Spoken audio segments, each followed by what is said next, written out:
அனைவருக்கும் வணக்கம். தரம் 1 கணிதம்.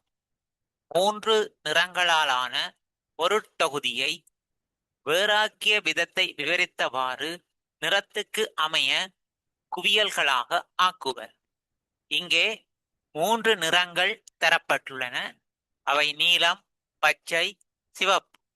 அதற்கு ஏற்ற வகையில் இங்கே குடைகள் தரப்பட்டுள்ளன. எனவே நாம் அவற்றை நிறத்தின் அடிப்படையில் வகைப்படுத்துவோம். அதில் முதலாவது குடை நீலம். எனவே அந்த குடையினை இந்த நீல கட்டத்தினுள் இடுவோம். அடுத்த குடை பச்சை. அதனை இந்த பச்சை கட்டத்தினுள் இடுவோம். அடுத்த குடை நீலம். அதனை இங்கே வைப்போம். அடுத்தது சிவப்பு.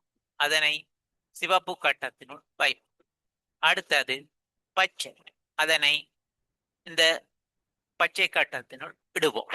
அடுத்தது நீலம். அதனை நீல கட்டத்தினுள் இடுவோம். அடுத்தது சிவப்பு. அதனை சிவப்பு கட்டத்தினுள் இடுவோம். அடுத்தது பச்சை. அதனை பச்சை கட்டத்தினுள் இடுவோம். அடுத்தது சிவப்பு. அதனை சிவப்பு கட்டத்தினுள் இடுவோம். இந்த செயற்பாடு நிறைவடைந்தது. நன்றி, வணக்கம்.